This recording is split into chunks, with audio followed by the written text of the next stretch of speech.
Skenario Ferdi Sambo gagal total, Ustadz Abdul Somad, karena ada seorang ibu yang menjerit. Kasus pembunuhan berencana terhadap Brigadir Nofriansyah Yosua Huta Barat atau Brigadir J masih hangat diperbincangkan publik. Penceramah populer Ustadz Abdul Somad atau UAS turut memberikan tanggapannya mengenai kasus tersebut dari sisi agama.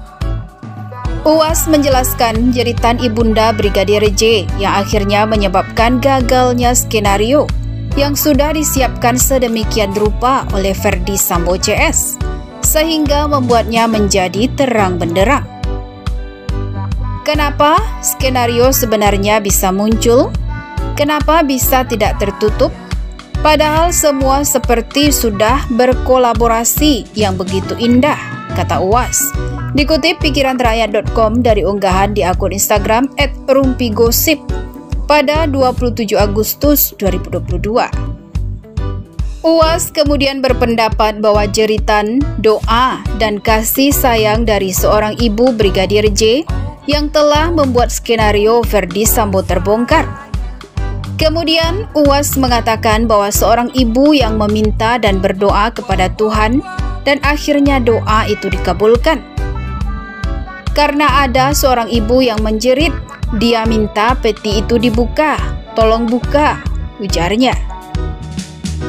Lebih lanjut, UAS juga mengatakan bahwa jika seseorang merasa lemah tanpa memiliki kekuatan dalam menghadapi masalah, maka serahkan kepada doa seorang ibu.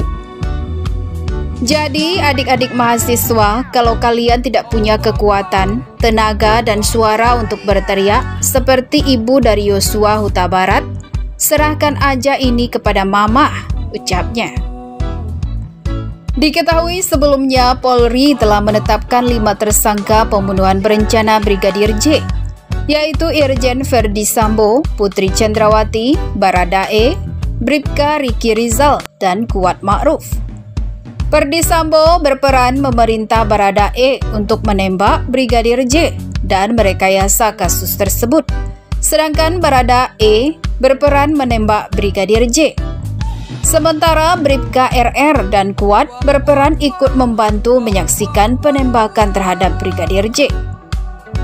Kelima tersangka dijerat dengan pasal 340 KUHP tentang pembunuhan berencana, subsidiar pasal 338 KUHP tentang pembunuhan, junto pasal 55 junto 56 KUHP.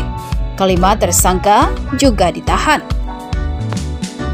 Irjen Pol Ferdi Sambo masih dalam sorotan publik seiring dengan masih terjadi pengusutan kasus pembunuhan yang menewaskan Brigadir J.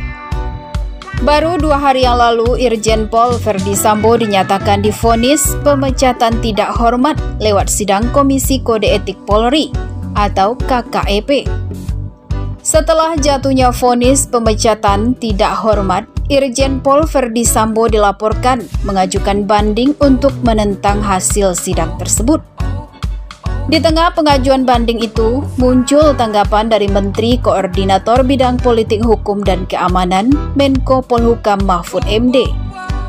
Mahfud MD menilai tindakan pengajuan banding memang berhak dilakukan oleh Ferdi Sambo, tetapi pemerintah pusat akan mengamati. Nantinya hasil pengajuan banding bisa ditindaklanjuti oleh Kapolri. Dalam hal ini, Kapolri bisa mengusulkan pada Presiden Jokowi membuat Kepres pemberhentian. Nanti kalau putusan banding menolak, maka Kapolri mengusulkan kepada Presiden untuk membuat Kepres pemberhentian, ujar Mahfud menerangkan dalam konfirmasi terbarunya. Mahfud kemudian menegaskan bahwa pemecatan Ferdi Sambo bisa dilakukan lebih cepat. Proses pemecatan itu bisa cepat, ujarnya menambahkan. Sebelumnya, Irjen Pol Ferdi Sambo dinyatakan terkena vonis pemecatan tidak hormat karena dinilai melanggar kode etik profesi Polri. Diketahui vonis sidang keluar setelah melalui pemeriksaan selama lebih dari 16 jam, dengan total 15 saksi yang hadir dalam prosesnya. Adapun hasil vonis Ferdi Sambo disampaikan Kabag Intelkam Polri Komjen Ahmad Doviri di gedung TNCC Mabes Polri pada Kamis 25 Agustus 2022. Pemberhentian tidak dengan hormat sebagai anggota Polri, ujar Ahmad Doviri menyatakannya dengan tegas.